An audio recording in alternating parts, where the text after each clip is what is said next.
Good morning everyone. आज हम लोग क्लास 12 केमिस्ट्री के यूनिट 1 सॉलिड स्टेट के कुछ क्वेश्चंस के सॉल्यूशन करने जा रहे हैं। हम लोग क्वेश्चन नंबर 1 से स्टार्ट करते हैं। क्वेश्चन नंबर 1 में हमें ratio of number of atoms निकालना है simple cubic, body centred cubic और फेस सेंटर्ड क्यूबिक स्ट्रक्चर के, और उनके जो ऑप्शंस दिए हुए हैं आप देख सकते हैं। अगर हम लोग बारी बारी से इन तीनों स्ट्रक्चर को समझने की कोशिश करें तो हम लोग ये देख सकते हैं।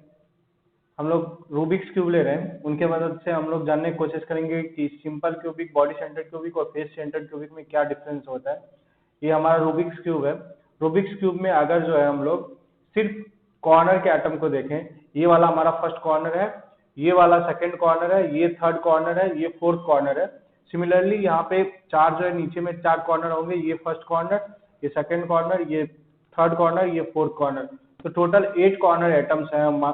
अगर हमारे क्यूब में रहेंगे तो उसको हम लोग जो है क्या बोलेंगे, सिंपल क्यूबिक बोलेंगे। अगर इन कॉर्नर एटम्स के अलावा एक एटम बॉडी सेंटर पे हो, बॉडी सेंटर का मतलब होता है कि अगर यहाँ से यहाँ के बीच डायगोनल खींचा जाए, इस वाले कॉर्नर एटम से इस वाले कॉर्नर एटम के बीच डायगोनल खींचा जाए, तो जस्ट इसके मिडिल में जो एटम होगा, अगर उसके मिडिल में एक एटम रख दे तो वो जो है हमारा क्या हो जाएगा, बॉडी सेंटर्ड क्यूबिक हो जाएगा। ठीक है, तो बॉडी सेंटर्ड क्यूबिक का जो बॉडी सेंटर पे एटम रहता है, वो बॉडी सेंटर वाला एटम सारे कॉर्नर एटम से इक्वल डिस्टेंस पे रहता है। वो इक्वल डिस्टेंस √3a/2 होता है। ठीक है, आगे जो है फेस सेंटर्ड क्यूबिक की बात करते हैं। तो फेस सेंटर्ड क्यूबिक में क्या होता है, 8 एटम तो कॉर्नर पे होते हैं जैसे सिंपल क्यूबिक में होता है, उसके अलावा जो है 6 एटम जो है फेस सेंटर पे होता है। अब फेस सेंटर क्या होता है, ये वाला हमारा जो एटम है आप देख रहे हैं, ये वाला पोर्शन जो है यहाँ पे एक एटम रहेगा, ये हमारा फेस सेंटर हुआ। इसी तरह ये हमारा फेस सेंटर हुआ, यहाँ भी फेस सेंटर है। टोटल जो है आप देख सकते हैं 4 डायरेक्शन में 4 फेस हुआ और 2 ऊपर नीचे हुआ, तो 6 फेस सेंटर एटम होते हैं फेस सेंटर्ड क्यूबिक में। अगर एटम का कंट्रीब्यूशन निकालने का कोशिश करें तो ये कॉर्नर एटम जो है ये 8 और एटम से 8 और यूनिट सेल में इनका कंट्रीब्यूशन होगा। सॉरी, ये आपका जो कॉर्नर एटम होगा उसका 8 और कॉर्नर एटम के साथ 8 और जो है यूनिट सेल में इनका कंट्रीब्यूशन होगा। तो इसको हम लोग अगर इस पर्टिकुलर यूनिट सेल को बढ़ाते जाएं तो हर डायरेक्शन में, तो आप देखेंगे कि ये वाला जो एटम है 8 यूनिट सेल को कंट्रीब्यूट करता है। तो इससे हम लोग बता सकते हैं कि इसमें टोटल नंबर ऑफ एटम्स कितने हो जाएंगे, 1/8। ठीक है, एक एटम जो है, एक कॉर्नर एटम जो है आपका, ये वाला एक कॉर्नर एटम जो है ये 8 यूनिट सेल को कंट्रीब्यूट करता है, 8 यूनिट सेल को कंट्रीब्यूट करता है। ठीक है, तो इससे पता चला कि जो कॉर्नर एटम का कंट्रीब्यूशन जो होता है 1/8 होता है, और जो टोटल कितने कॉर्नर एटम है, 4 ऊपर में है। ठीक है, 1 2 3 4 और 4 नीचे में है, इसी तरीके से तो 8 टोटल एटम है। तो इसमें जो है कितने एटम हो जाएंगे, इफेक्टिवली 1 एटम हो जाएंगे। 1/8 को 8 से डिवाइड करेंगे तो 1 एटम हो जाएगा। ठीक है, सिंपल क्यूबिक में। इसी तरह बॉडी सेंटर्ड की बात करें तो जो कॉर्नर पे जो एटम रहेंगे, ये पता है हमें, ये कॉर्नर एटम है, इसका कंट्रीब्यूशन 1/8 होगा। ठीक है, और टोटल कितने हैं, ये 8 है।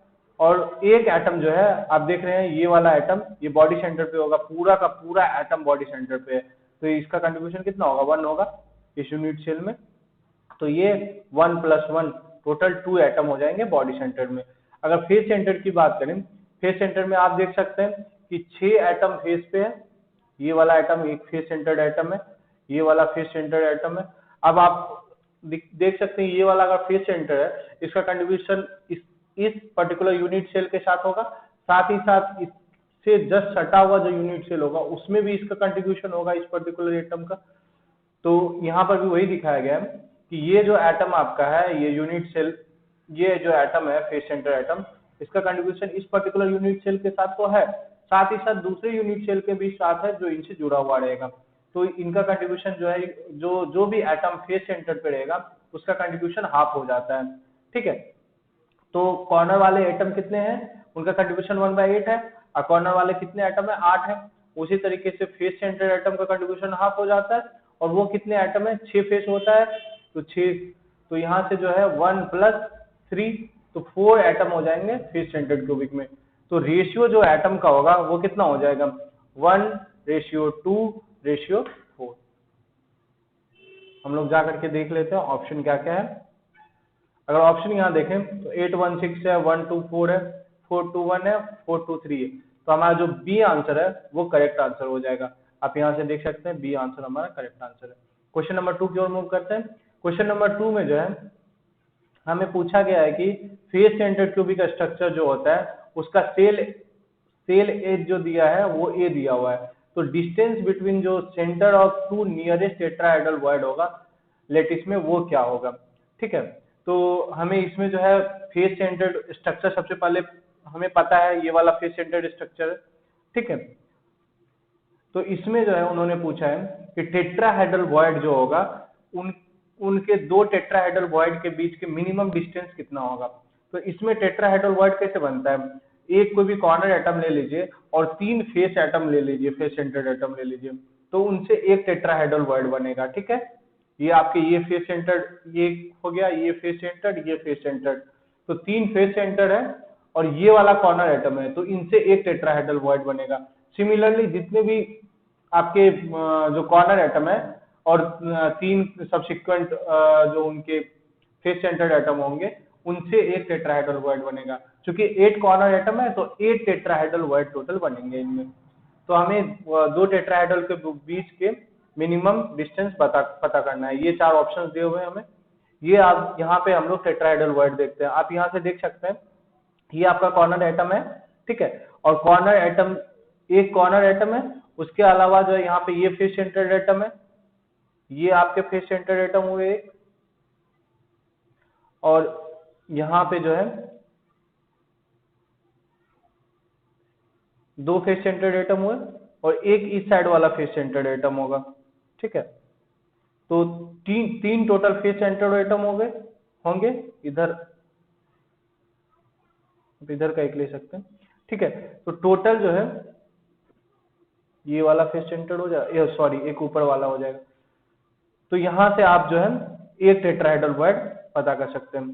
तो हम लोग अगर टेट्राहेड्रल वॉइड के बीच का डिस्टेंस निकालें तो ये वाला यहां से यहां तक आप देख सकते हैं ये कितना होगा डिस्टेंस, ये वाला डिस्टेंस जो होगा ये क्यूब का डायगोनल होगा तो ये √3a होगा। ठीक है, और यहां से यहां का हाफ डिस्टेंस हो जाएगा डायरेक्ट, तो ये √3a/2 हो जाएगा। ठीक है, ये वाला भी डिस्टेंस √3a/2 हो जाएगा। दैट मीन्स यहाँ से यहाँ के बीच का डिस्टेंस कितना हो जाएगा, √3a/2 हो जाएगा। तो ये टेट्राहेड्रल वॉइड जो है वो कॉर्नर एटम से कितने डिस्टेंस पे होगा, जस्ट उनके हाफ डिस्टेंस होगा। दैट मीन्स ये वाला डिस्टेंस जो है कितना हो जाएगा, √3a/4 हो जाएगा। ठीक है, और ये √3a/4 है, ये भी √3a/4 डिस्टेंस पे है, यहाँ से √3a/4 डिस्टेंस है। तो ये दोनों टेट्राहेड्रल वॉइड के बीच का डिस्टेंस कितना हो जाएगा, अगर कॉर्नर एटम से देखें तो ये √3a/2 हो जाएगा, क्योंकि दोनों ये वाला √3a/4 है, ये वाला भी √3a/4 है, टोटल जो है √3a है, तो √3a माइनस √3a/2 हो जाएगा। तो यहाँ से √3a/2 दो टेट्राहेड्रल के बीच का डिस्टेंस हो जाएगा। ठीक है, अगर कॉर्नर से देखें तो। अगर फेस से देखें तो आपको पता है कि जो है ये वाला अगर फेस है आपका, ये फेस है, तो यहाँ से यहाँ का बीच का डिस्टेंस, पहला टेट्राहेड्रल वॉइड का बीच का डिस्टेंस जो है a/4 होता है। सिमिलरली यहाँ पे भी a/4 होता है। तो टोटल एज लेंथ जो होता है वो a होता है। तो दो टेट्राहेड्रल वॉइड के बीच का डिस्टेंस कितना हो जाएगा, a/2 हो जाएगा। ठीक है, तो अगर दूसरे तरीके से भी देखने की कोशिश करें, ये आपका √3a/2 होता है, ये भी आपका √3a/2 होता है, ये आपका √3a/2 होता है, ये भी √3a/2 होता है। तो इन दोनों का बीच का डिस्टेंस कितना हो जाएगा, √3, तो 3a/4 प्लस 3a/4, तो ये a/4 है, ये भी a/4 है। तो a माइनस 2a/4 हो जाएगा, तो कितना आएगा, ये a/2 आ जाएगा। तो दो टेट्राहेड्रल बीच का डिस्टेंस अगर एज लेंथ से देखें तो वो कितना हो जाएगा, a/2। वो मिनिमम डिस्टेंस पूछा है। ठीक है, नियरेस्ट टेट्राहेड्रल वॉइड के बीच का डिस्टेंस पूछा है, तो वो कितना हो जाएगा, a/2। आपका करेक्ट आंसर जो है वो सी हो जाएगा। क्वेश्चन नंबर 3 की ओर चलते हैं। क्वेश्चन नंबर 3 में जो है हमें बताना है कि कौन सा स्टेटमेंट इनकरेक्ट है किनके बारे में, इंटरस्टिशियल कंपाउंड। सबसे पहले ये पता होना चाहिए हमें इंटरस्टिशियल कंपाउंड होता है क्या है। इंटरस्टिशियल कंपाउंड जो होता है इसमें आपके रेगुलर एटॉमिक अरेंजमेंट होते हैं, उसमें जो है वॉइड होता है। तो वॉइड में अगर जो है कोई भी एटम ट्रैप हो जाए तो उसको हम लोग इंटरस्टिशियल कंपाउंड्स बोलते हैं। ऐसे कंपाउंड में जो है पैकिंग जो है इफिशिएंट हो जाती है इनके एटम के आने से, तो ये जो है हार्ड हो जाता है, ठीक है। इसकी कंडक्टिविटी जो है वो मेटेलिक कंडक्टिविटी की तरह हो जाता है। साथ ही इनमें जो है इनका बॉइलिंग पॉइंट और मेल्टिंग पॉइंट भी जो है हाई हो जाता है, इंक्रीज कर जाता है। लेकिन इनका जो केमिकल रिएक्टिविटी होता है वो रिड्यूस हो जाता है। ये केमिकल रिएक्टिविटी इसमें रिएक्टिव, केमिकली रिएक्टिव नहीं होता है, ठीक है। तो ये तीनों ऑप्शन आपके सही हैं, ये ऑप्शन गलत है। उन्होंने क्या पूछा है कि इनकरेक्ट है, तो इनकरेक्ट कौन सा है, ये वाला इनकरेक्ट है। तो हमारा जो आंसर क्या होगा वो डी हो जाएगा, ठीक है। तो वो देखते हैं हम लोग, हमारा आंसर डी है। ये कुछ और उनके प्रॉपर्टीज दिए हुए हैं। ये रूल ऑफ वैलेंसी को ओबे नहीं करता है, ये एक्सट्रीमली हार्ड होता है, मेटेलिक नेचर का होता है, high melting and boiling point होता है। ये इनका एग्जांपल है कि Fe3C इंटरस्टिशियल कंपाउंड बनाता है स्टील के और गवर्न करता है मेनी प्रॉपर्टीज ऑफ स्टील, ठीक है। उसके बाद हार्डनेस जो होता है, इसके वजह से इनका यूज जो है हाई स्पीड कटिंग टूल्स की तरह किया जाता है। ये जो है जनरली मोर रिएक्टिव होता है देन कंपाउंड्स और मेंटेन करता है मेटेलिक कंडक्टिविटी, ये इंपॉर्टेंट है, ठीक है। तो क्वेश्चन नंबर 4 की ओर चलते हैं हम लोग। क्वेश्चन नंबर 4 में जो है पूछा है कि कौन सा जो है इनमें से पीजो इलेक्ट्रिक मटेरियल के लिए एक्सटेंसिवली यूज किया जाता है, बहुत ज्यादा यूज किया जाता है, ठीक है। तो बहुत ज्यादा कौन सा मटेरियल यूज किया जाता है पीजो इलेक्ट्रिक मटेरियल के तरफ, ठीक है। सबसे पहले ये देखते हैं पीजो इलेक्ट्रिक का मतलब क्या होता है। पीजो, पीजो को हम लोग ऐसे डिनोट कर सकते हैं कि मान लेते हैं ये प्रेशर से रिलेटेड है कुछ, पी से पीजो होता है, पी से प्रेशर होता है, ठीक है। प्रेशर को और हम लोग सॉलिड में क्या बोलते हैं, इसको स्ट्रेस बोलते हैं, ठीक है। और स्ट्रेस के कारण क्या इलेक्ट्रिक है, ठीक है, इलेक्ट्रिक है। दैट मीन्स स्ट्रेस के कारण क्या प्रोड्यूस करे, इलेक्ट्रिसिटी प्रोड्यूस करे, इलेक्ट्रिसिटी। तो वैसा मटेरियल, तो पीजो इलेक्ट्रिक मटेरियल का क्या मतलब हुआ कि वैसा मटेरियल जिसमें हम लोग अगर जो है स्ट्रेस दें या प्रेशर अप्लाई करें तो वो क्या करें, जैसे मान लीजिए ये आपका मटेरियल है, ये मटेरियल है आपका, तो अगर इस पे हम लोग प्रेशर अप्लाई करेंगे, या प्रेशर तो होता ही नहीं है सॉलिड में, जो है प्रेशर नहीं होता, सॉलिड में हम लोग स्ट्रेस पढ़ते हैं। तो इस पे अगर स्ट्रेस अप्लाई करें तो ये क्या करेगा, इलेक्ट्रिसिटी देगा। कैसे देगा, जब इस पे प्रेशर लगाएंगे तो यहाँ पे ऊपर में पॉजिटिवली चार्ज हो जाएगा, नीचे में निगेटिवली चार्ज हो जाएगा, ठीक है। तो इससे जो है वो यहाँ पे वोल्टेज डिफरेंस हो जाएगा प्लस माइनस चार्ज के कारण, तो जो है ये वोल्टेज देना स्टार्ट करेगा या करंट देना स्टार्ट करेगा या इलेक्ट्रिसिटी देना स्टार्ट करेगा। तो इसको हम लोग जो है पीजो इलेक्ट्रिक मटेरियल बोलते हैं। और ये कौन शो करता है, ये आपका क्वार्ट्ज जो है ना, ये वाला प्रॉपर्टी शो करता है, ठीक है। ये तीनों जो लास्ट वाले कंपाउंड्स ये नहीं शो करते हैं। तो कैसे शो करता है ये भी हम लोग देख लेते हैं। आपका ये मान लीजिए क्वार्ट्ज है, ठीक है, तो नो स्ट्रेस है तो ऐसा कुछ स्ट्रक्चर होगा। अगर हम लोग इस पे जो है टेंशन लगाएं, ठीक है, तो टेंशन लगाएंगे तो यहाँ पे पॉजिटिवली चार्ज हो जाएगा या नीचे निगेटिवली चार्ज हो जाएगा, ठीक है। तो इसमें ये वाला सिलिकॉन एटम है, पॉजिटिव चार्ज वाले सिलिकॉन एटम है, नेगेटिव चार्ज वाले जो है कौन है, ऑक्सीजन एटम है। क्वार्ट्ज क्या होता है, SiO2 आई थिंक होता है, इसी का जो है स्ट्रक्चर होता है क्वार्ट्ज का। और जब कंप्रेस करते हैं, ये मेन है हमारा, जब कंप्रेस करते हैं इसको, हम लोग कंप्रेस कर रहे हैं यहाँ पे, तो यहाँ पे निगेटिव चार्ज और पॉजिटिव चार्ज हो जाता है, तो ये जो है वोल्टेज प्रोड्यूस करता है। वोल्टेज प्रोड्यूस करने के कारण इसको हम लोग पीजो इलेक्ट्रिक मटेरियल बोलते हैं क्वार्ट्ज को। और इनका बहुत ज्यादा एप्लीकेशन बढ़ जाता है इलेक्ट्रिसिटी प्रोड्यूस के कारण, करने के कारण। घड़ी में हम लोग यूज करते हैं, हैंड वॉच में, रिस्ट वॉच में यूज करते हैं इनका, और भी बहुत सारे एप्लीकेशन है। क्वेश्चन नंबर 5 की ओर, तो हमारा करेक्ट आंसर है ये है। क्वेश्चन नंबर 5 की ओर चलते हैं। क्वेश्चन नंबर 5 में जो है बोला कि which primitive unit cell has unequal edge length and all axial angles different from 90 degree. ठीक है, तो अनइक्वल एज लेंथ है, एज लेंथ बराबर नहीं है और सारे एक्सियल एंगल जो है 90 डिग्री के से डिफरेंट है। दैट मीन्स अल्फा जो है बीटा के बराबर नहीं है, बीटा जो है गामा के बराबर नहीं है, ये जो है 90 डिग्री के बराबर नहीं है। तो ऐसा कौन शो करता है? हमें पता है ये क्यूबिक के जस्ट अपोजिट हो गया। क्यूबिक के जस्ट अपोजिट कौन होता है? ट्राइक्लिनिक होता है, ट्राइक्लिनिक होता है। ठीक है, तो ये हमारा जो करेक्ट आंसर हो जाएगा वो डी हो जाएगा। यहाँ पे आप देख सकते हैं सिंपल क्यूबिक में क्या होता है, a is equal to B is equal to C. Cubic में होता है a is equal to B is equal to C, alpha is equal to beta is equal to gamma is equal to 90 degree. ठीक है, ये cubic का है। उसके बाद जो है टेट्रागोनल में क्या होता है, ये वाला जो है सिमिलर शो करता है, ये सिमिलर शो करता है। यहाँ पे a is equal to B रहता है, यहाँ पे नॉट इक्वल टू सी आ जाता है। ठीक है, ये इंपॉर्टेंट है। उसके बाद हम लोग ऑर्थोरोम्बिक में जाते हैं। ऑर्थोरोम्बिक में क्या होता है, a is equal to b, a is not equal to B is not equal to c और एंगल जो है सेम शो करता है। ठीक है, ये तीनों हम लोग को याद रह सकता है इस तरीके से।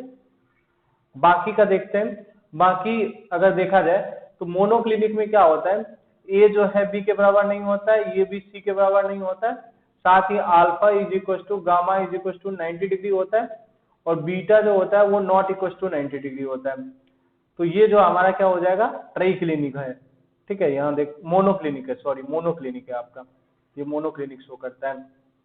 उसके बाद रोम्बोहेड्रल में क्या होता है, रोम्बोहेड्रल में ये वाला शो करता है, क्यूबिक वाला सारे गुण शो करते हैं, a is equal to B is equal to c होता है। ठीक है, लेकिन alpha is equal to beta is equal to gamma भी होता है, लेकिन ये 90 डिग्री के बराबर नहीं होता है। तो इसको हम लोग क्या बोलते हैं, रोम्बोहेड्रल बोलते हैं, इसको रोम्बोहेड्रल बोलते हैं, रोम्बोहेड्रल। ठीक है, इसको और ध्यान रख सकते हैं कैसे, ऑर्थो, ऑर्थो का मतलब होता है 90 डिग्री, हर जो है साइड जो है 90 डिग्री पे हो। तो हर साइड अगर 90 डिग्री पे हो और कोई भी साइड बराबर नहीं हो तो उसको हम लोग ऑर्थोरोम्बिक बोल सकते हैं।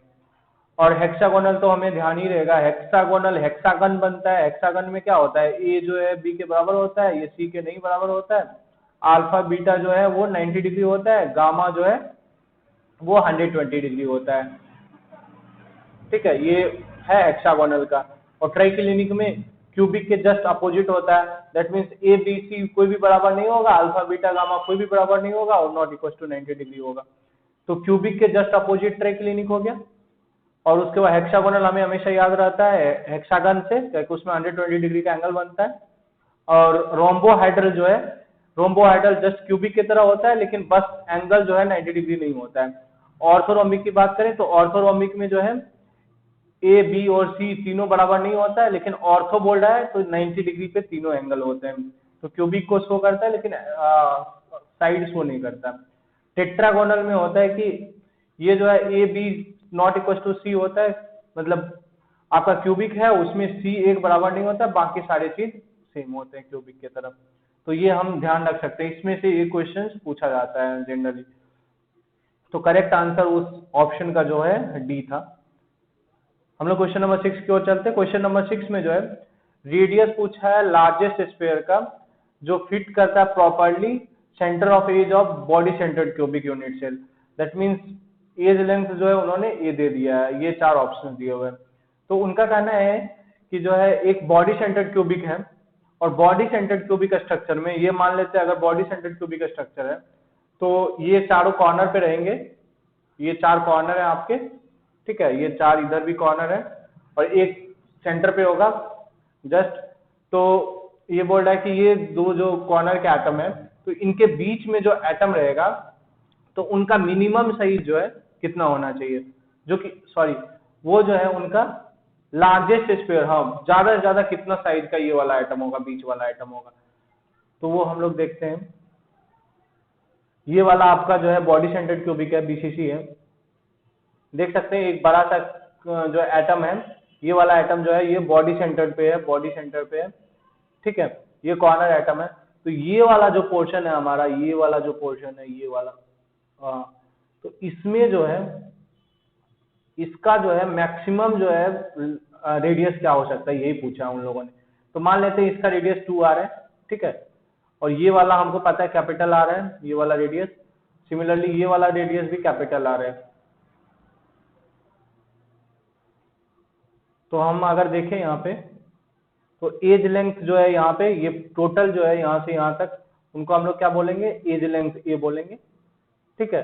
तो ए इज इक्वल टू क्या दिया हुआ है, small R plus 2 capital R plus capital R.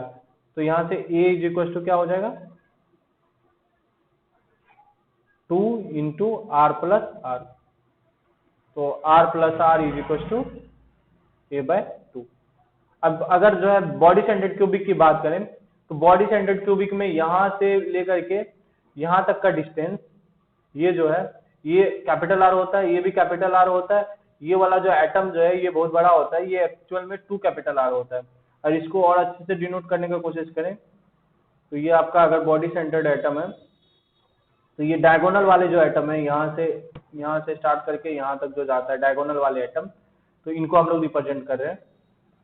तो ऐसा कुछ डायगोनल पे होता है, यहाँ पे ये एटम होता है।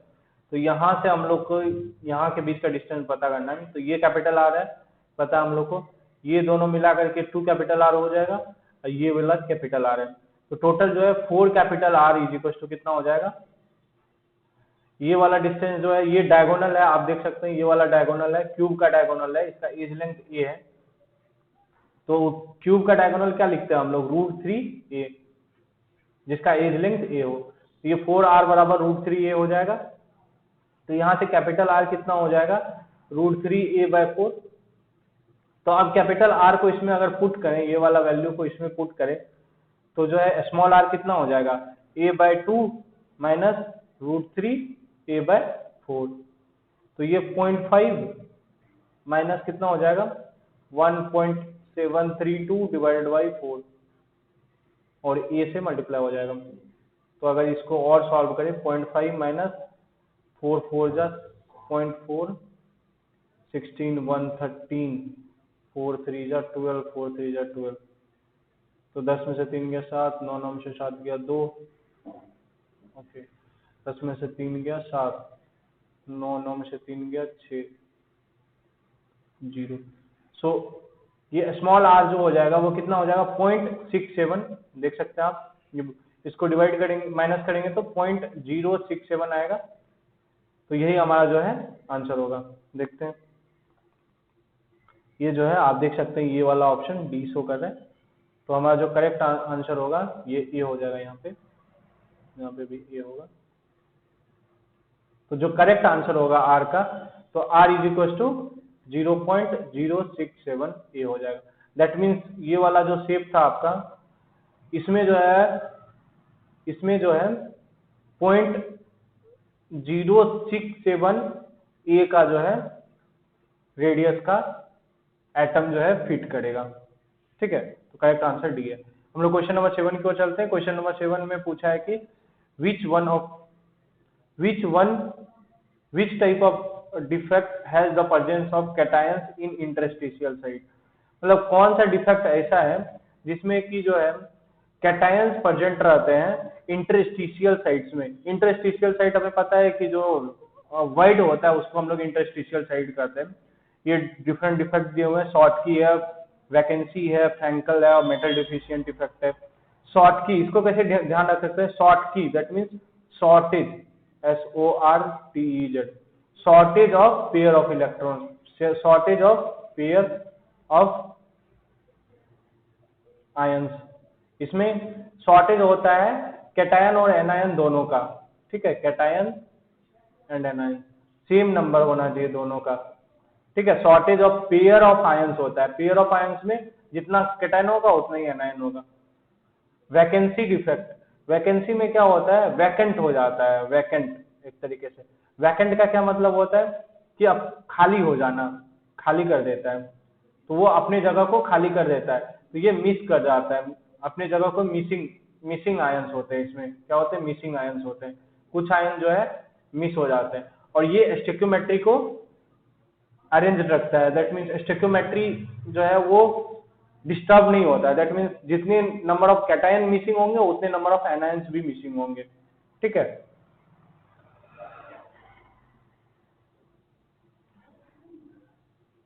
यहाँ ये फ्रैंकल डिफेक्ट है। फ्रैंकल डिफेक्ट में क्या होता है कि आपका फ्रैंकल का मतलब होता है फड़फड़ाना। अगर इनको फड़फड़ाना से जोड़े तो जो आपका जो पर्टिकुलर एटम है, मान लीजिए ये आपका एटम का अरेंजमेंट है, तो इसमें जो कुछ एटम जो होते हैं ना, वो अपनी जगह को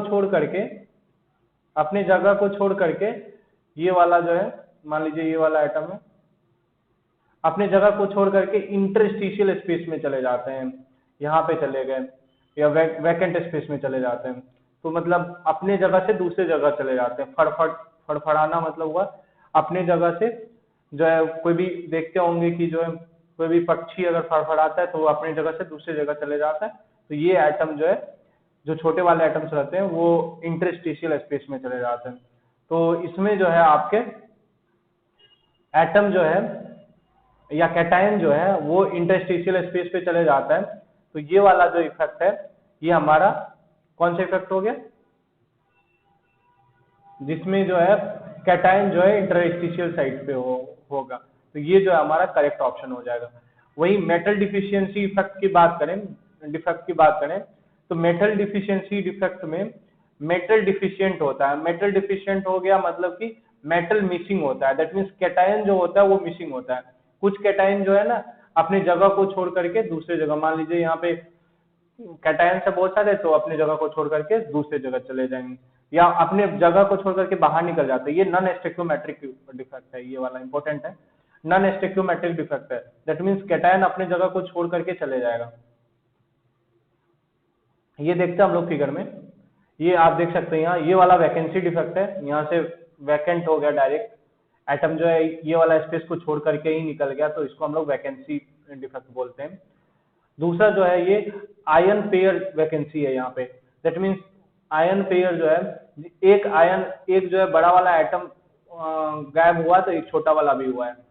तो इसमें जो है पेयर ऑफ इलेक्ट्रॉन गायब हो रहा है, तो इसको हम लोग शॉर्टेज हो रहा है, इसको बोल सकते हैं shortage of pair of electron हो रहा है। तो इसको हम लोग कौन सा इफेक्ट बोलेंगे, डिफेक्ट बोलेंगे, शॉर्टकी डिफेक्ट बोलेंगे, SHOTTKY, शॉर्टकी डिफेक्ट बोलेंगे। ठीक है, यहाँ पे जो है एक्स्ट्रा एटम आ जाता है तो इसको इंटरस्टिशियलिटी डिफेक्ट बोलते हैं।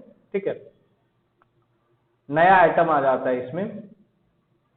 और ये वाला जो है अपनी जगह से कैटायन जो है, यहाँ पे इनका प्रॉपर प्लेस था, यहाँ से हट करके यहाँ पे आ गया, तो ये अपनी जगह से दूसरी जगह चले गया कैटायन।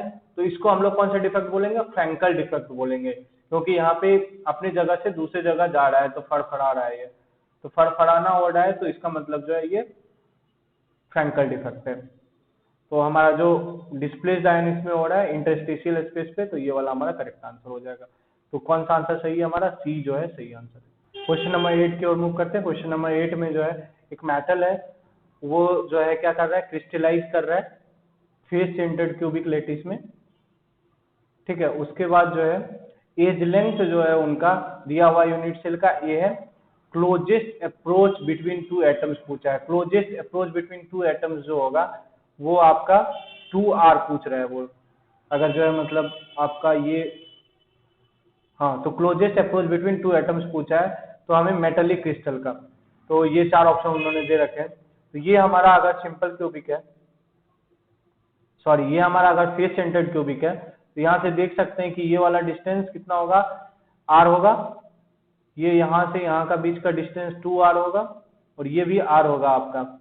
और ये जो है एक फेस है, अगर ये रूबिक्स क्यूब को हम लोग फेस सेंटर्ड क्यूबिक मानेंगे, ये वाला आइटम जो है फेस सेंटर पे है। ठीक है, और ये जो यहाँ से यहाँ तक का एज लेंथ ये दिया हुआ है, तो ये वाला एक हमारा स्क्वायर हो जाएगा। तो स्क्वायर का जो है हम लोग डायगोनल जो है वो जो है ये वाला यहाँ से यहाँ तक R आएगा, ये वाला 2R ले लेगा और ये वाला R लेगा, तो यहाँ से टोटल 4R बराबर क्या हो जाएगा, ये आपका स्क्वायर का डायगोनल, दैट मीन्स √2a। तो ये वाला जो है आप यहाँ से यहाँ तक अगर देखें, अगर इनको फिगर बनाए हम लोग, तो ये आपका अगर जो है पहला वाला आइटम है, ठीक है, सेंटर वाला आइटम है, ये सेंटर वाला, तो ये वाला जो है फेस सेंटर आइटम है। और ये वाला जो है आपका अगर जो कॉर्नर वाला आइटम है, तो ये वाला कैपिटल R है, तो ये वाला 2 कैपिटल R हो जाएगा, ये वाला R हो जाएगा। तो टोटल जो है 4R, और ये एक्चुअली फेस, ये जो है आपका स्क्वायर का डायगोनल है और इसका एज लेंथ A दिया हुआ है यहाँ से यहाँ तक, तो ये जो है √2A के इक्वल हो जाएगा। ठीक है, ये एज लेंथ जो है A दिया हुआ है हमें, यहाँ से यहाँ तक A दिया हुआ है। तो हमें जो है 2R निकालना है एक्चुअल में। 2R क्या हो जाएगा, √2A/2, तो यहाँ से A/√2 आ जाएगा। क्यों 2R निकालना है हमें, यहाँ देख सकते हैं। सो हमारा करेक्ट आंसर जो है वो D होगा। 2R क्यों निकालना है, यहाँ उन्होंने पूछा है closest approach between two atoms, two atoms के बीच जो है क्लोजेस्ट अप्रोच जो होगा कोई भी मेटेलिक क्रिस्टल में, वो कितना होगा। तो यहाँ पे 2 एटम है, 2 एटम के बीच का क्लोजेस्ट अप्रोच कहाँ से कहाँ तक होगा, यहाँ से यहाँ तक, ये वाला जो है 2 एटम के बीच में क्लोजेस्ट अप्रोच होगा। ठीक है, तो इनका वैल्यू कितना आ जाएगा, A/√2। तो हमारा करेक्ट आंसर जो है क्या है, देख सकते हैं यहाँ D जो है A/√2 correct answer. Question number 9 की ओर मूव करते हैं। क्वेश्चन 9 में जो है हमें पूछा है कि which of the following exist as covalent crystal in the solid state, कौन सा जो है कोवैलेंट क्रिस्टल की तरह एग्जिस्ट करता है सॉलिड स्टेट में। आयोडीन, हमें पता है कि आयोडीन जो है क्या मॉलिक्यूलर सॉलिड है, I2 बनाता है, I2 जो है simple I single bond I बनाता है। तो ये जो है किस तरह का सॉलिड है, मॉलिक्यूलर सॉलिड है, मॉलिक्यूलर सॉलिड है। सिलिकॉन की बात करें तो सिलिकॉन में क्या होता है, तो सिलिकॉन का जो है ऑक्सीडेशन नंबर, सॉरी सिलिकॉन का जो होता है वैलेंसी 4 होती है। तो ये जो है ऐसा कुछ एटम बनाता है, ऐसा कुछ, ये वाला जो है रिपीट होते रहता है, खुद को रिपीट करते रहता है। तो ये 3 डायमेंशनल नेटवर्क टाइप का स्ट्रक्चर बना लेता है। तो 3 डायमेंशनल नेटवर्क टाइप का स्ट्रक्चर बनाया, या ऐसा कुछ 3 डायमेंशनल स्ट्रक्चर नेटवर्क टाइप का स्ट्रक्चर बनाता है।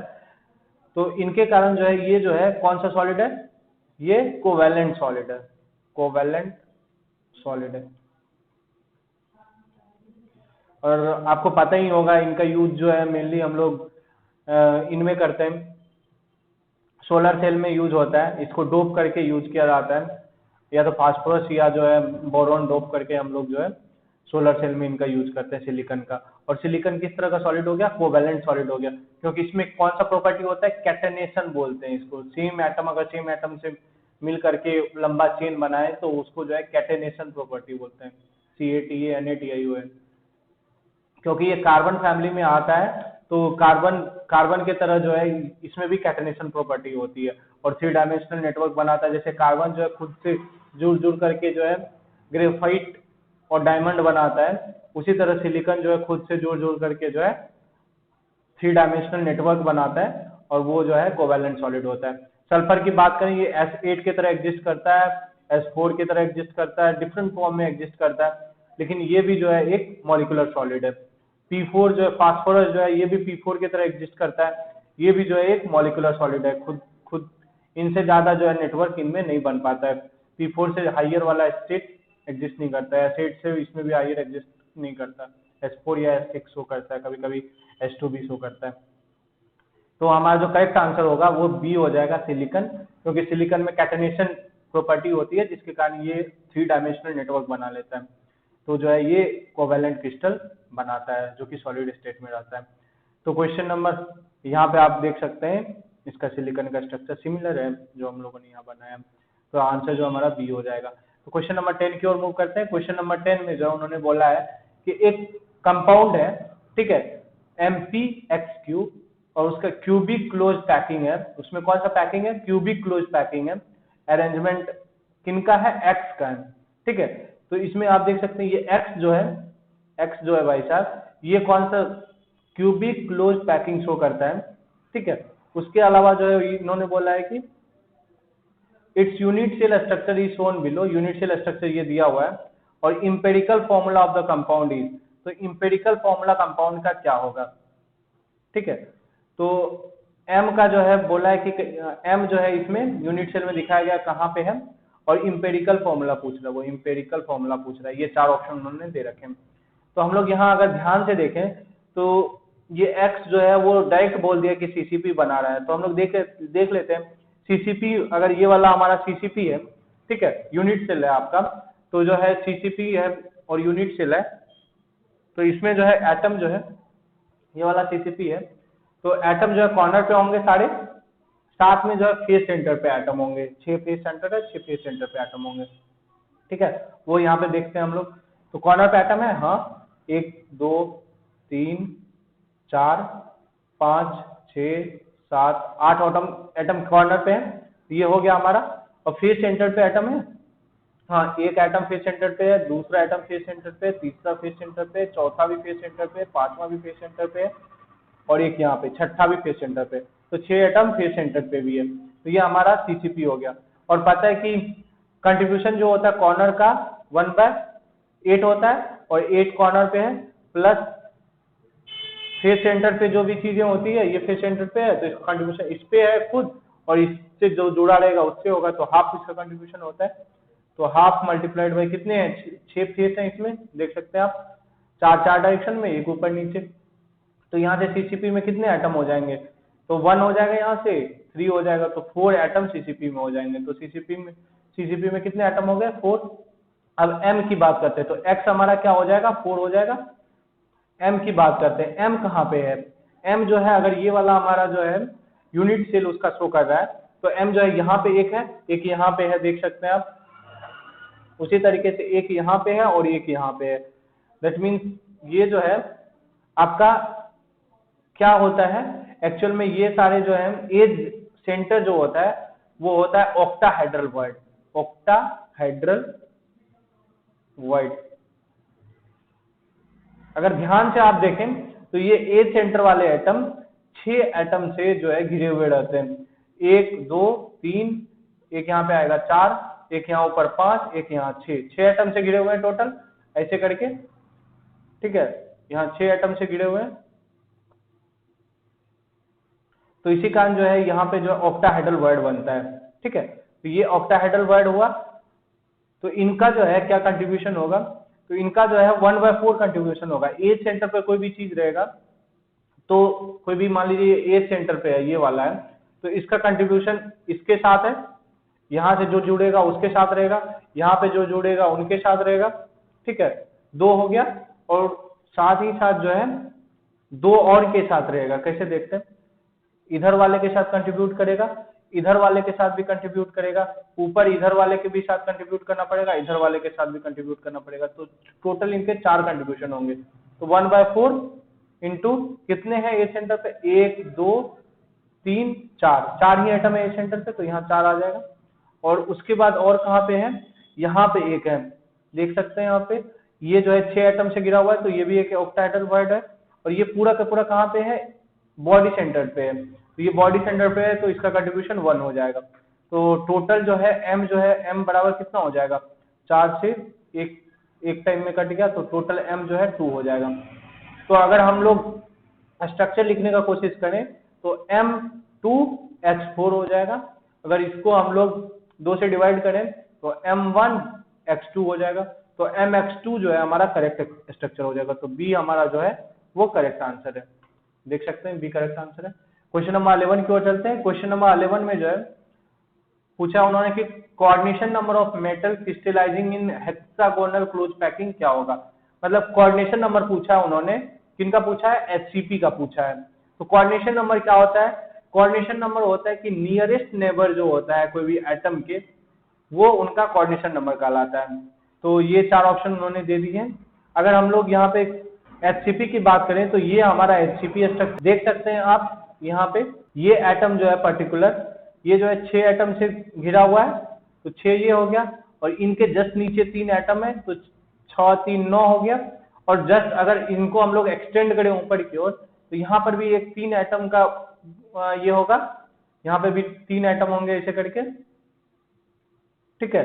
तो टोटल कितने एटम से ये वाला एटम गिरा हुआ है, 3 ऊपर 6 इधर, 6 3 9, इधर 3 नीचे, तो टोटल जो है 12 एटम से गिरा हुआ है। तो इसका जो है नियरेस्ट नेबर जो है कितना हो जाएगा, 12 हो जाएगा। तो इसका कोऑर्डिनेशन नंबर कितना हो जाएगा, 12 हो जाएगा। तो हमारा आंसर क्या हो जाएगा, ए हो जाएगा। तो अगर हम और अच्छे से देखने की कोशिश करें तो यहाँ पे आप देख सकते हैं, तो ये वाला आपका एटम था, ठीक है, ये वाला एटम कितने एटम से गिरा हुआ है, 6 एटम से घिरा हुआ है, और उसके बाद नीचे जो है 3 एटम है, फिर ऊपर भी 3 एटम है, वही दिखाएगा। ये आपका हेक्सागोनल क्लोज पैकिंग है। यहाँ पे 3 एटम है, ये ए हो गया आपका, और यहाँ पे 6 एटम है, ये बी हो गया। फिर उसके ऊपर जस्ट जाएंगे तो यहाँ ए हो गया, तो ये 3 एटम है। तो ए बी ए टाइप का अरेंजमेंट है, और टोटल कितने एटम से ये वाला एटम गिरा हुआ है, 12 एटम से।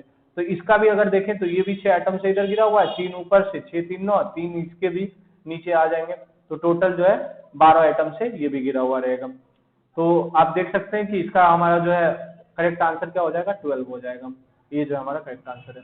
क्वेश्चन नंबर 12 की ओर मूव कर रहे हैं। इसमें जो हमें बोला कि एफसीसी स्ट्रक्चर जो होता है वो कंटेन करता है cations in alternate tetrahedral void में। ऐसा एफसीसी स्ट्रक्चर बताना है जिसमें कि अल्टरनेट टेट्राहेड्रल वॉइड्स पे कैटायंस हो। तो ये 4 स्ट्रक्चर दिए हुए हैं हमें, NaCl, ZnS, Na2O और CF2। तो डिफरेंट जो स्ट्रक्चर दिए हुए हैं उनको हम लोग देखते हैं, और देखते हैं किनमें की जो है टेट्राहेड्रल वॉइड जो है अल्टरनेट स्पेस पे होता है। सबसे पहले हमें पता है कि टेट्राहेड्रल वॉइड क्या होता है। टेट्राहेड्रल वॉइड का मतलब होता है कि ऐसा वॉइड जो कि 4 एटम से घिरा हुआ हो। दैट मीन्स अगर ये एक आपका ट्रायंगल है, ये आपका ट्रायंगल है, तो अगर जस्ट यहाँ पे एक, सॉरी अच्छे से बनाते हैं इसको, ये आपका अगर जो है एक पर्टिकुलर ट्रायंगल है, अगर यहाँ पे कोई एटम रखेंगे, ठीक है, तो ये वाला वॉइड जो है ये हमारा क्या हो जाएगा, टेट्राहेड्रल वॉइड हो जाएगा। ठीक है, टेट्राहेड्रल वॉइड हो जाएगा। तो यहाँ पे अगर इस स्ट्रक्चर को लेकर के चलें एफसीसी को, तो ये हमारा जो है कॉर्नर एटम है, ये कॉर्नर एटम, ये वाला फेस सेंटर एटम, ये वाला फेस सेंटर एटम, और ये वाला फेस सेंटर एटम। तो ये तीनों फेस सेंटर एटम और ये वाला कॉर्नर एटम तीनों मिल करके, चारों मिल करके एक टेट्राहेड्रल वॉइड बनाता है।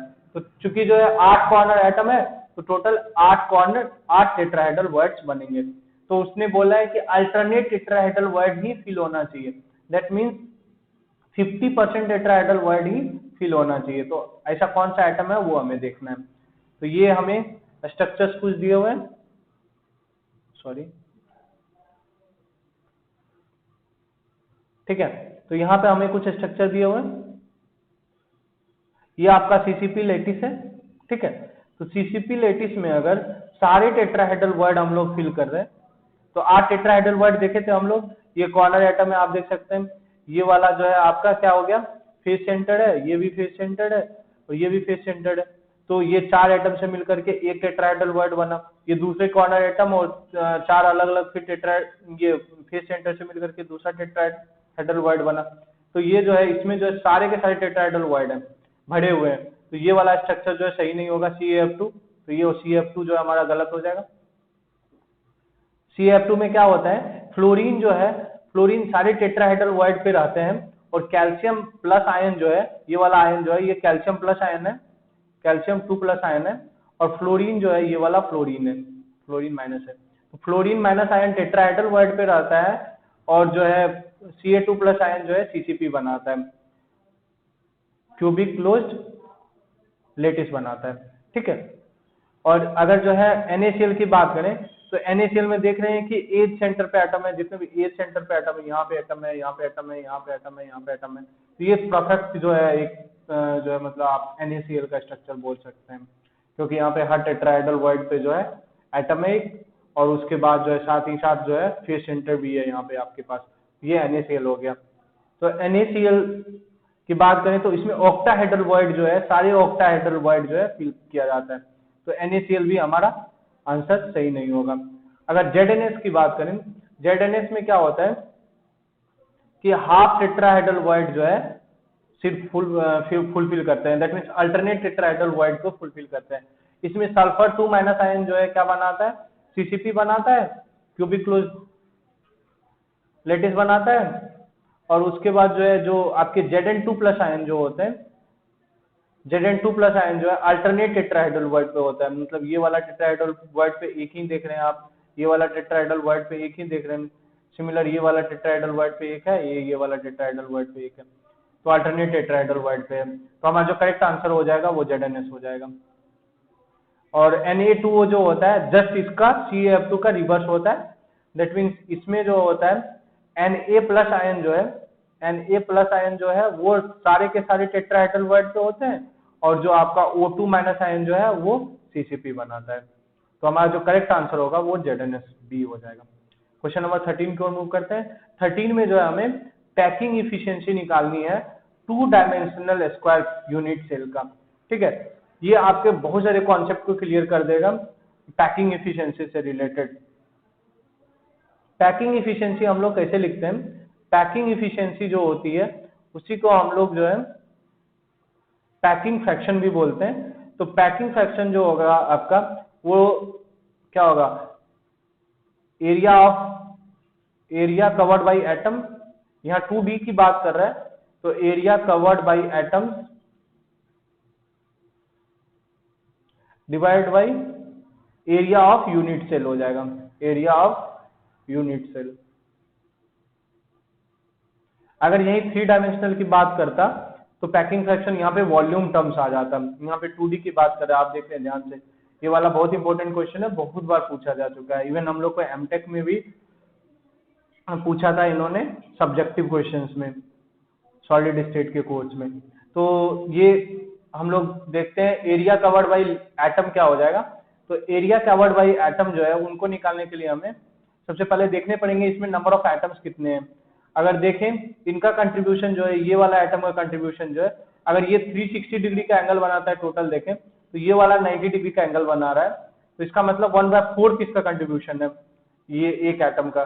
तो यहाँ पे टोटल कितने एटम है, 1 2 3 4 कॉर्नर एटम है, तो हर का जो है 1/4 है, तो 1/4 इंटू 4, तो यूनिट सेल में इनका कंट्रीब्यूशन कितना हो जाएगा कॉर्नर एटम का, तो 1/4 इंटू 4 1 हो जाएगा, प्लस जो है एक जो है सेंटर पे है तो सेंटर पे उसका कंट्रीब्यूशन 1 हो जाएगा, तो टोटल जो एटम कितने हो जाएंगे 2 हो जाएंगे। ठीक है, नंबर ऑफ एटम्स हम लोग पता कर लिए। उसके बाद जो है एरिया कवर्ड बाई एटम्स निकालना है। तो ये क्या है, एटम जो है 2 डायमेंशनल में, इसको हम लोग क्या बोलते हैं, सर्कल बोलते हैं। ठीक है, तो सर्कल का एरिया हमें पता है क्या होता है, पाई स्क्वायर होता है। तो 2 टोटल 2 एटम्स है और कैसे है सर्कल के फॉर्म में, तो 2 इंटू पाई स्क्वायर हो जाएगा। अब एरिया ऑफ यूनिट सेल निकालना है हमें, तो यूनिट सेल का एरिया निकालने के लिए हमें सबसे पहले ये रिलेशन पता होना चाहिए। ये वाला हमें जो है एल दिया हुआ है, एज लेंथ एल दिया हुआ है, एल और जो है रेडियस में रिलेशन पता होना चाहिए। ये एल है आपका और ये वाला जो है अगर आपका आर है तो ये 2r हो जाएगा, ये आर हो जाएगा। तो टोटल जो है 4r इज इक्वल टू कितना हो जाएगा, ये वाला जो है 2 डायमेंशनल स्ट्रक्चर है और ये एक स्क्वायर है, सॉरी स्क्वायर नहीं है ये, हाँ स्क्वायर ही है, तो स्क्वायर है, तो जो है इसका जो है डायगोनल क्या हो जाएगा, √2l हो जाएगा, सॉरी √2l हो जाएगा। ठीक है, यहाँ से r निकल जाएगा √2/4l, तो यहाँ से 1/2√2l आ जाएगा। तो r हम निकाल चुके हैं, सॉरी हमें r नहीं निकालना है, हमें l निकालना है। तो l क्या हो जाएगा यहाँ से 4r/√2, सॉरी, तो ये जो है 2√2r आ जाएगा l जो है। अब जो है एरिया ऑफ यूनिट सेल कितना हो जाएगा, ये चूंकि स्क्वायर है तो स्क्वायर का एरिया क्या होता है l स्क्वायर, तो l square that mean 4r/√2 that mean 2√2 का स्क्वायर, 2√2r का स्क्वायर हो जाएगा। तो यहाँ से जो है ये 2 इंटू पाई हो जाएगा, r स्क्वायर कैंसिल हो जाएगा, 2 पाई बाय 2 दूना 4 दूना 8 हो जाएगा, सॉरी 8 हो जाएगा यहाँ, तो π/4 आ जाएगा आंसर। तो π/4 को कितना लिखेंगे हम लोग, π/4 बराबर 3.14 डिवाइड बाई 4, तो 4 से 1 जा 28, 3 34, 4 8 जा 32, 2 5 4, तो ये जो है 0.7854 हो जाएगा। ये एक्चुअली हम लोग पैकिंग फ्रैक्शन निकाले हैं, तो अगर पैकिंग इफिशियंसी निकालेंगे तो उसको हमें 100 से मल्टीप्लाई करना पड़ेगा, तो इसको अगर 100 से मल्टीप्लाई करेंगे तो ये 78.54% हो जाएगा। तो हमारा जो करेक्ट आंसर होगा वो डी हो जाएगा। ठीक है, डी हमारा जो है करेक्ट आंसर है। क्वेश्चन नंबर 14 की ओर मूव कर रहे हैं। क्वेश्चन नंबर 14 में जो है number of atoms in one of this HCP unit cell is, तो नंबर ऑफ एटम जो होते हैं HCP यूनिट सेल में कितने होते हैं वो पूछा उन्होंने। ये हमें पता है कि ये जो है HCP यूनिट सेल है, ये जो है आपका HCP यूनिट सेल है, ये HCP यूनिट सेल है। ठीक है, इसमें पता करना है कितने एटम्स होते हैं। तो अगर इनको ध्यान से देखें हम लोग, तो ये क्या बना रहा है, हेक्सागन बना रहा है, हेक्सागन बना रहा है। तो हेक्सागन बना रहा है, तो जो ये वाला कॉर्नर एटम होगा, ये इनसे जो है 6 हेक्सागन बनेगा। तो एक जो कॉर्नर एटम है उनका कंट्रीब्यूशन कितना हो जाएगा, 1/6 हो जाएगा। तो 1/6, तो टोटल कितने कॉर्नर एटम है, तो 6 यहाँ है, 6 यहाँ, तो 12 कॉर्नर एटम है। तो 1/6 मल्टीप्लाइड बाई 12 इनका हो गया। कॉर्नर एटम का कंट्रीब्यूशन हम लोग निकाल दिए कॉर्नर का। कॉर्नर के अलावा अब एटम कहाँ पे है, एज सेंटर पे। यहाँ पे एक एटम है, यहाँ पे एक सेंटर एटम है। यहाँ पे आप यहाँ से भी देख सकते हैं, एक एटम यहाँ है, एक एटम जस्ट इसके नीचे होगा, ऑब्वियस है। तो हमें पता है कि एज सेंटर पे कोई भी एटम होता है तो उसका कंट्रीब्यूशन कितना होता है, हाफ होता है। कितने एटम है टोटल, एक ऊपर है एक नीचे है, तो 2 है। ठीक है, तो ये किसका हो गया, एज सेंटर का कंट्रीब्यूशन हो गया, एज सेंटर का। अब अगर और देखें तो यहाँ पे जो है एक अंदर में जो है 3 एटम है, यहाँ पे अंदर में जो है 3 एटम रहेंगे। तो ये 3 एटम जो है एज इट इज है, दैट मीन्स ये एटम जो है पूरे के पूरे जो है यूनिट सेल के अंदर ही है, एक यूनिट सेल के अंदर है। इसका कंट्रीब्यूशन किसी और के साथ नहीं है। जैसे बॉडी सेंटर में एक एटम होता है यूनिट सेल के अंदर, उसी तरह जो है एचसीपी में 3 एटम होते हैं यूनिट सेल के अंदर। तो ये +3 हो जाएंगे। तो ये कौन से है, ये इनसाइड में जो है एचसीपी के। ठीक है, तो ये वाला जो है टोटल कितने हो जाएंगे हमारे, तो ये 6 2 जा, तो 2 + 2 1 जा 1 + 3, तो ये टोटल एटम कितने हो जाएंगे, 6 हो जाएंगे। तो हमारा करेक्ट आंसर बी हो जाएगा। क्वेश्चन नंबर 15 की ओर मूव करते हैं। 15 में जो है हमें volume of HCP unit cell पूछा है। ठीक है, वॉल्यूम निकालना हमें एचसीपी यूनिट सेल का। ये 4 ऑप्शन उन्होंने दे रखे हैं। ये आपका एचसीपी यूनिट सेल है। ठीक है, देख सकते हैं ये 6 एटम है, फिर उसके बाद 3 एटम है, 3 एटम है। ओके, तो अगर इनका हम लोग वॉल्यूम निकालें तो वॉल्यूम सबसे पहले हम लोग normal simple cubic unit cell का निकालते हैं। ये आपका अगर जो है simple cubic, sorry simple cubic नहीं, फेस सेंटर्ड क्यूबिक का निकालते हैं। अगर यहाँ पे एटम है, यहाँ पे सारे कॉर्नर पे एटम कर दिए हम लोगों ने। ठीक है, और फेस पे एटम कर रहे हैं, 1 atom, 2 atom, 3 atom, 4 atom, 5 atom, और यहाँ पे एक हो जाएगा 6 एटम। तो ये टोटल 6 एटम हो गए। तो इनका हम लोग अगर जो है वॉल्यूम निकालते हैं तो इनका वॉल्यूम जो होता है वो कितना होता है, हम लोग को पता है। कैसे निकालते हैं, ये जो है आपका, ये यहाँ पे एक आ जाता है, एक यहाँ पे ये आ जाता है। तो ये वाला R हो जाता है, ये 2R हो जाता है, ये R हो जाता है, ये R हो जाता है, ये 2R हो जाता है, ये R हो जाता है। ठीक है, कैसे, तो अगर ये हमारा फेस सेंटर्ड क्यूबिक है तो इसमें जो है फेस पे एटम होंगे। ठीक है, तो यहाँ पे ये वाला एटम से यहाँ तक का डिस्टेंस जो है √2a होगा, और ये जो है R, ये वाला जो है R ही लेगा, और ये 2R लेगा, ये R लेगा। तो यहाँ से जो है 4R इक्वल टू कितना हो जाएगा, √2a। तो हमारा जो है a जो आ जाएगा वो कितना आ जाएगा, 4/4R/√2। तो ये 2√2R आ जाएगा। तो इसका हम लोग अगर वॉल्यूम निकालें,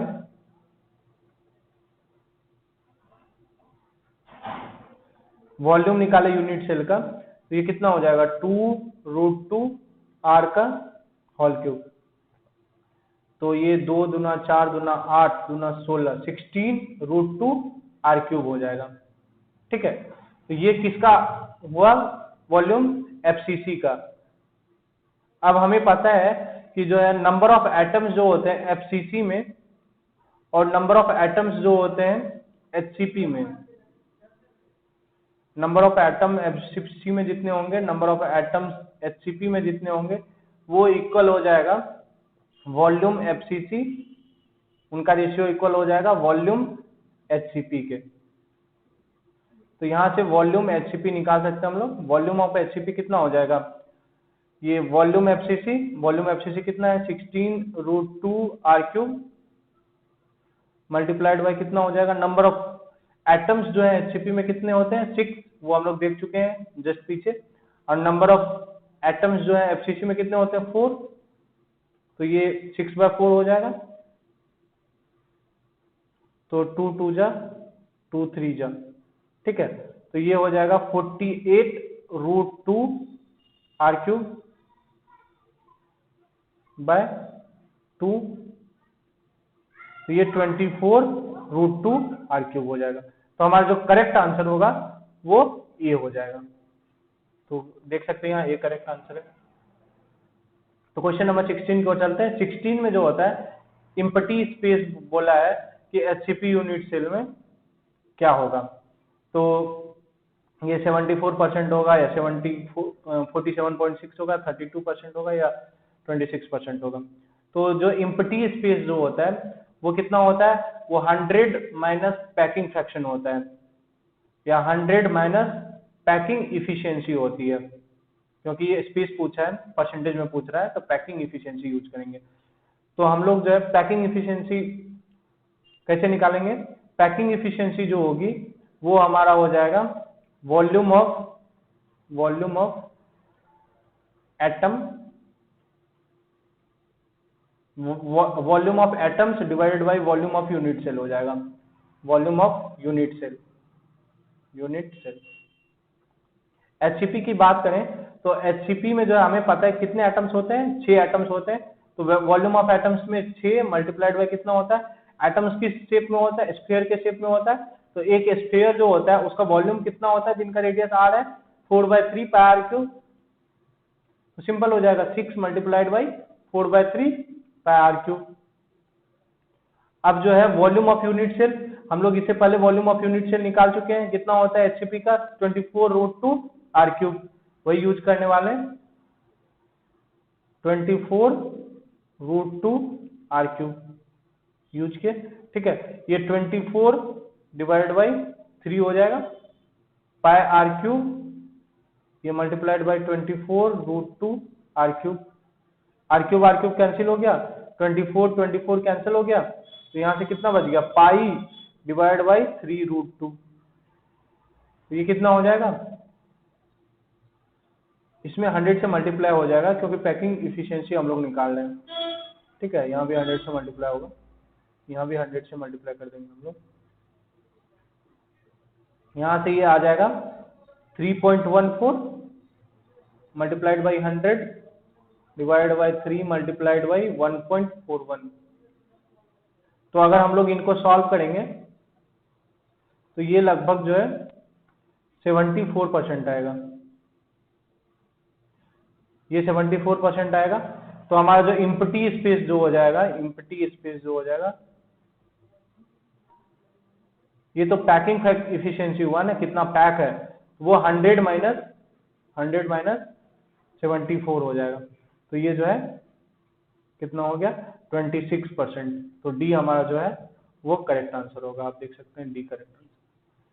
क्वेश्चन नंबर 17 को रिमूव करते हैं। 17 में उन्होंने पूछा है कि total volume of atoms present in face centred cubic unit cell of metal is.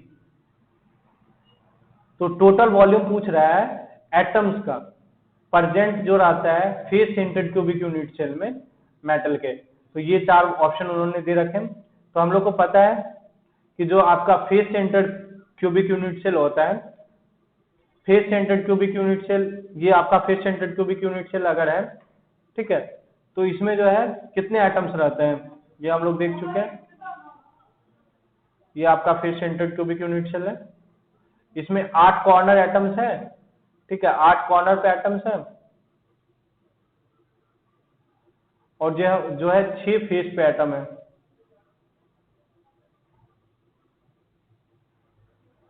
ठीक है।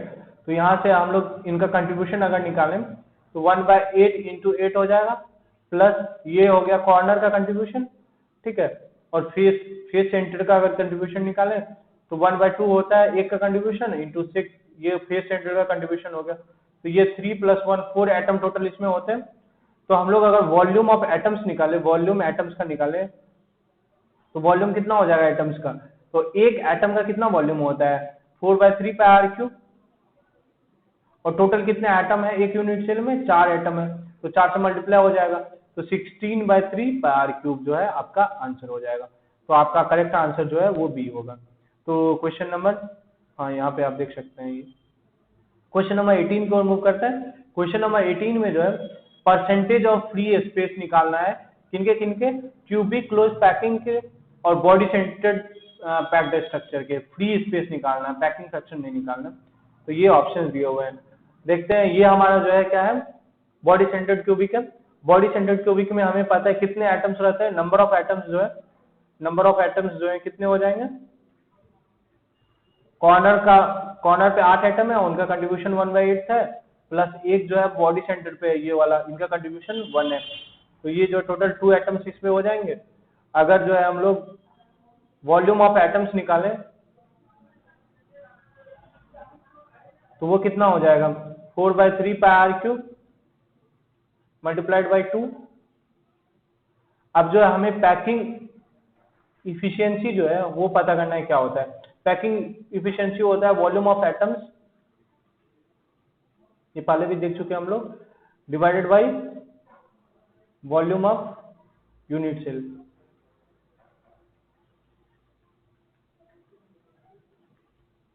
तो वॉल्यूम ऑफ एटम्स जो हम लोग निकाल ही चुके हैं, कितना हो जाएगा 4/3 multiplied by 2 πr³ multiplied by πr³। ठीक है, और डिवाइड बाई क्या हो जाएगा, volume of unit cell. Volume of unit cell के लिए क्या करना पड़ेगा हमें, तो ये जो है बॉडी सेंटर्ड क्यूबिक हमें पता है, तो यहाँ से यहाँ तक हमें लेना पड़ेगा। ये आपका R है अगर, तो ये 2R हो जाएगा, ये वाला आपका R हो जाएगा। ठीक है, तो यहाँ से जो ये जो टोटल जो है √3 हो जाएगा। तो ऐसा कुछ होगा, ये वाला ये R है आपका, ये जो है 2R है, ये R है, और ये वाला जो है क्यूब का जो है ये पर्टिकुलर, अगर यहाँ से ये वाला कॉर्नर से मिले तो ये क्यूब का डायगोनल हो जाएगा। तो क्यूब का डायगोनल है तो ये √3a हो जाएगा। ठीक है, तो 4R बराबर √3a हो जाएगा। तो यहाँ से आप a निकाल सकते हैं, 4R/√3 हो जाएगा। तो अगर यहाँ पे आप वॉल्यूम ऑफ यूनिट सेल निकालें, क्योंकि यूनिट सेल जो है किस फॉर्म में, क्यूब के फॉर्म में, तो क्यूब का हमें वॉल्यूम पता है क्या होता है, a³ होता है, तो इसको 4R/√3 का क्यूब भी लिख सकते हैं। तो ये जो हमारा क्या हो जाएगा, 8/3 पाई, सॉरी यहाँ कैपिटल R³ है, कैपिटल R ही लिखते हैं। ये 8π/3 हो जाएगा, डिवाइडेड बाई R³ कैंसिल हो जाएगा, 64/3√3 हो जाएगा क्यूब करेंगे तो ये 8π/3 मल्टीप्लाइड बाई 3√3/64 हो जाएगा।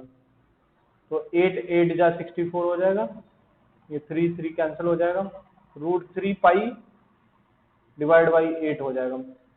तो ये आपका 74, ये पैकिंग एफिशिएंसी निकाल रहे हैं, तो 100 से यहाँ भी मल्टीप्लाई होगा, 100 से यहाँ भी मल्टीप्लाई हो जाएगा, 100 से यहाँ भी मल्टीप्लाई होगा, और इन सब में भी 100 से मल्टीप्लाई होते जाएगा। तो 100 यहाँ भी आएगा, 100 यहाँ भी आएगा, यहाँ भी 100 आएगा, यहाँ भी। तो ये वाला 74% हो जाएगा। तो जब हम लोग पैकिंग इफिशियंसी हो गया, तो एम्प्टी स्पेस जो है या वॉइड इफिशियंसी जो है, वॉइड फ्रैक्शंस जो है, तो पैकिंग इफिशियंसी पता चल गया। तो वॉइड क्या निकालना है हमें, फ्री स्पेस निकालना है। तो फ्री स्पेस क्या हो जाएगा, ये क्यूबिक क्लोज पैकिंग का, सॉरी हम लोग अभी किसका निकालें, बॉडी सेंटर्ड का निकालें, नहीं ये √3 π/8, तो ये आपका जो है 68% होगा। ठीक है, इसको कैलकुलेट करेंगे तो 68 आएगा। उसको बाद में देखते हैं, पहले अभी पैकिंग एफिशिएंसी निकाल लेते हैं। तो इनका भी पैकिंग एफिशिएंसी निकालते हैं हम लोग।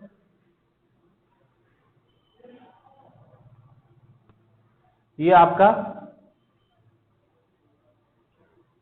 फेस सेंटर्ड क्यूबिक है। फेस सेंटर्ड क्यूबिक का सिमिलरली हम लोग पैकिंग एफिशिएंसी निकालने का कोशिश करें, तो ये जो है volume of atoms divided by volume of unit cell हो जाएगा। मल्टीप्लाइड बाई 100 हो जाएगा, पैकिंग इफिशियंसी है एक्चुअली, ठीक है।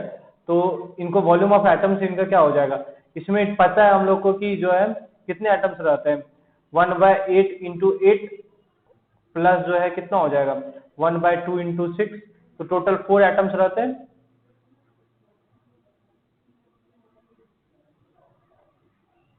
फोर एटम्स रहेंगे, तो ये जो है 4 multiplied by 4/3 pi r cube हो जाएगा, divide by volume of unit cell. Unit cell का वॉल्यूम क्या होगा, ये पता है हम लोग को, अगर क्लोज क्यूबिक क्लोज पैकिंग रहता है तो जो आपका स्क्वायर है, स्क्वायर का जो डायगोनल है वही जो है 4r के बराबर होता है।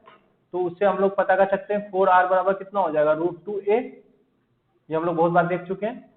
तो a जो है कितना हो जाएगा 2√2r, तो ये a क्यूब हो जाएगा वॉल्यूम ऑफ यूनिट सेल, तो 2√2r का होल क्यूब हो जाएगा। तो ये 16/3 पाई डिवाइड बाय कितना हो जाएगा 8 2 जा 16 √2। तो यहां से जो है आपका ये 16 पाई/3 मल्टीप्लाइड बाई 1/16 √2 आएगा, 16 कैंसिल हो जाएगा, तो ये पाई/3 √2 आएगा।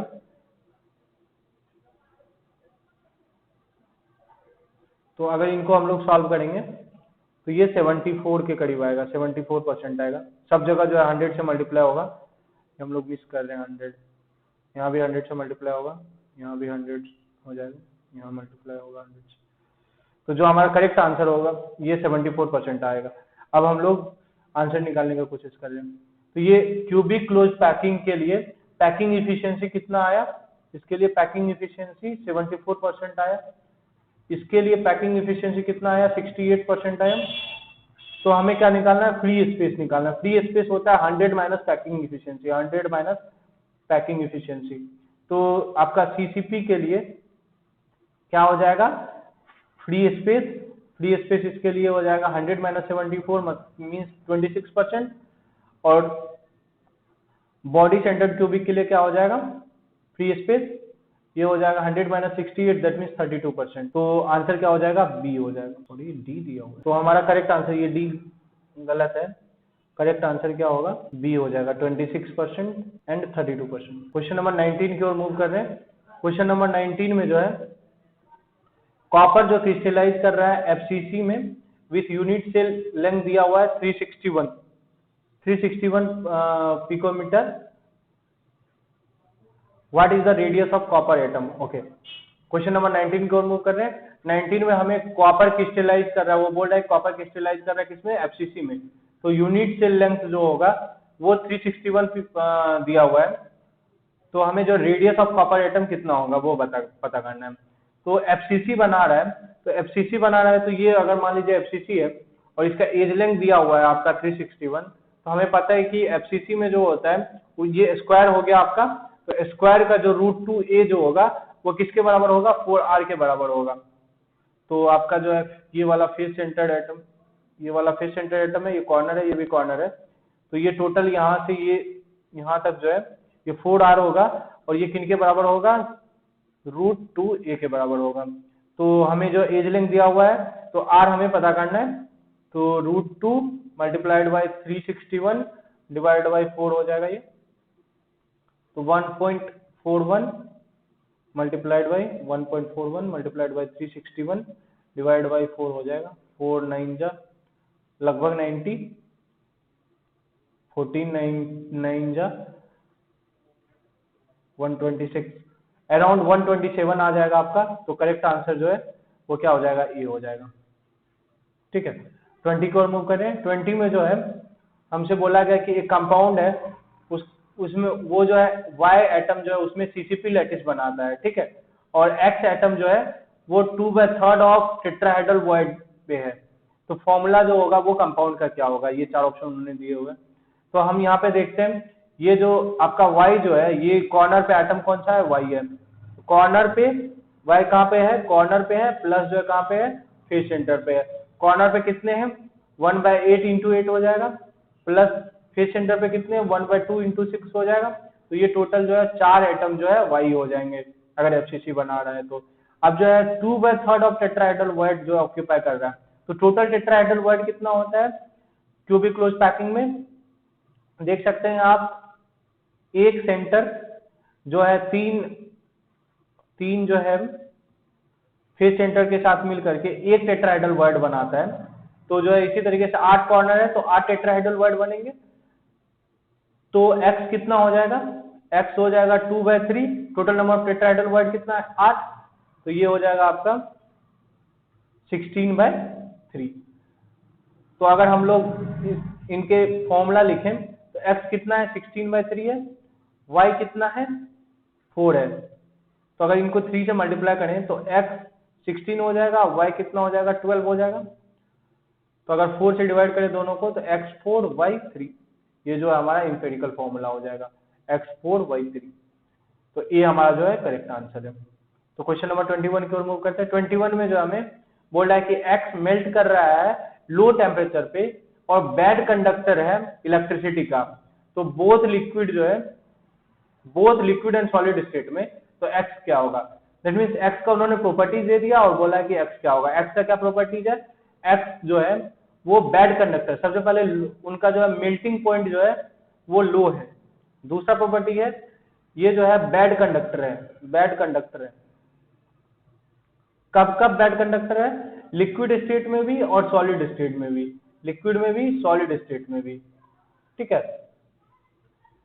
तो हमें देखते हैं एक एक करके। सबसे पहले जिंक सल्फाइड की बात करते हैं। जिंक सल्फाइड क्या होता है, ZnS, ये दिख रहा है आपको जो है Zn2+ और सल्फेट 2-। तो ये आपका आयनिक कंपाउंड हो गया। आयनिक कंपाउंड है तो आयनिक कंपाउंड जो होता है उसका मेल्टिंग पॉइंट हाई होता है और जो है ये कंडक्टिव होता है अगर लिक्विड स्टेट में होता है, ठीक है। तो ये वाला हमारा ऑप्शन जो है ये गलत हो जाएगा। मरकरी है, मरकरी क्या होता है, मेटल होता है और वनली मेटल है जो कि लिक्विड स्टेट में है, ठीक है। तो मरकरी जो है मेटल है और लिक्विड स्टेट में है, तो ये जो है क्या होगा, मेटल है तो कंडक्टिविटी शो करेगा, तो ये कंडक्टिंग होगा। तो ये वाला जो है हमारा ये भी ऑप्शन गलत हो जाएगा क्योंकि ये कंडक्टिविटी शो कर रहा है। सिलिकॉन कार्बाइड है ये तीसरा। सिलिकॉन कार्बाइड जो होता है वो कोवैलेंट सॉलिड होता है। कोवैलेंट सॉलिड होता है, क्यों होता है, ये जो है 3D नेटवर्क शो करता है, 3D नेटवर्क शो करता है, ठीक है। तो 3D नेटवर्क शो करता है तो इसके कारण जो है इसका मेल्टिंग पॉइंट हाई होता है। अब मेल्टिंग पॉइंट हाई होता है तो ये वाला जो हमारा ये वाला भी ऑप्शन सही नहीं होगा। तो चौथा ऑप्शन जो बच गया carbon tetrachloride, that mean CCl4, ये जो है हमारा मॉलिक्यूलर सॉलिड है। इसमें जो है आपका CCl4 जो है नन, अगर इनका जो है डायपोल मोमेंट देखें वो भी जो है 0 होता है, ये नेटवर्क भी नहीं बनाता है। तो इसी कारण जो इनका जो है मेल्टिंग पॉइंट जो होता है वो लो होता है, नन पोलर है, ये नन पोलर है, मेल्टिंग पॉइंट लो होता है, साथ ही साथ जो है ये कंडक्टिव नहीं होता है सॉलिड स्टेट में as well as liquid state में। तो हमारा जो करेक्ट ऑप्शन हो जाएगा वो डी हो जाएगा। ये आप देख सकते हैं ZnS है, ZnS जो है क्रिस्टल स्ट्रक्चर शो करता है और ये जो है आपका लिक्विड स्टेट में जो है कंडक्टिविटी भी शो करता है। और ये आपका जो सिलिकॉन कार्बाइड है 3D नेटवर्क बना रहा है, इसी कारण जो इसका मेल्टिंग पॉइंट हाई होता है। तो हमारा करेक्ट आंसर डी है। 22 क्वेश्चन नंबर 22 की ओर मूव कर रहे हैं। क्वेश्चन नंबर 22 में पूछा है कि all the following share the same crystal structure except, option दे दिए हैं 4, उनमें से बोल रहा है कि इनमें से कौन जो है सेम क्रिस्टल स्ट्रक्चर शो कर रहा है एक को छोड़ करके, मतलब 3 इसमें से हैं जो कि सेम क्रिस्टल स्ट्रक्चर शो करता है और एक जो है डिफरेंट क्रिस्टल स्ट्रक्चर शो करता है। तो RbCl जो है, NaCl है और LiCl है, ये तीनों जो है ये इनके जो एनायन जो है वो जो है CCP लेटिस बनाता है, ठीक है। और ये CHCl में जो है आपका क्लोरीन माइनस जो है वो सिंपल क्यूबिक लेटिस बनाता है। और इसमें जो एनायंस रहते हैं ये हम लोग किसकी बात कर रहे हैं, एनायंस की बात कर रहे हैं। और इसमें जो कैटायंस जो होते हैं, कैटायंस बाकी तीनों में कैटायंस जो होते हैं सिमिलर स्ट्रक्चर शो करता है, और जो है कैटायंस जो होता है वो ऑक्टाहेड्रल वॉइड को कंप्लीटली कवर कर किए हुए रहता है। और इसमें सिंपल क्यूबिक लैटिस बनाता है क्लोरीन माइनस आयन, और CS प्लस आयन जो है वो आपका जो है क्यूबिकल वॉइड में रहता है। ठीक है, तो आप यहाँ पे देख सकते हैं ये मोटिव है आपका, ये क्रिस्टल लैटिस है। तो CSCl के केस में जो है प्रिमिटिव क्यूबिक यूनिट सेल जो होता है Cl माइनस आयन बनाता है। ठीक है, और NaCl के केस में फेस सेंटर्ड क्यूबिक लैटिस बनाता है क्लोरीन माइनस आयन, और सिमिलर स्ट्रक्चर शो करता है NaCl के तरह ही RbCl और LiCl। तो जो हमारा करेक्ट आंसर हो जाएगा वो C हो जाएगा। ऐसा क्यों होगा? क्योंकि सीजियम आयन अगर हम लोग पेरियोडिक टेबल में देखें तो hydrogen, lithium, sodium, potassium, rubidium, caesium, francium, ऐसा कुछ होता है। तो आपका जो है नीचे की ओर जाएंगे तो कैटायन का साइज जो है बढ़ते जाता है, Cl माइनस सेम साइज का एनायन है आपका। तो रेडियस रेशियो जो होता है R+/R-, वो जो है लगभग जो है मतलब CSCl के केस में वो 0.732 से 1 के बीच में होता है। क्लोरीन माइनस आयन के, सीजियम प्लस आयन के स्ट्रक्चर बड़ा होने का नीचे की ओर आते हैं तो साइज जो है क्या होता है, साइज जो है बढ़ते जाता है। ठीक है,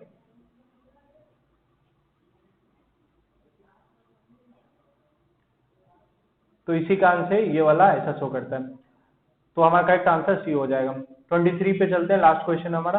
तो रेडियस ऑफ कैल्शियम आयन जो है वो 94 pm दिया हुआ है, और ऑक्साइड आयन जो है 146 दिया हुआ है ये। और पॉसिबल क्रिस्टल स्ट्रक्चर पूछा है कैल्शियम ऑक्साइड का, क्या होगा? तो यहाँ पे हम लोग ये 4 ऑप्शंस दिए हुए हैं। तो कैटायन का साइज दिया हुआ है और एनायन का साइज दिया हुआ है, तो हम लोग रेडियस रेशियो निकाल सकते हैं R+/R- करके।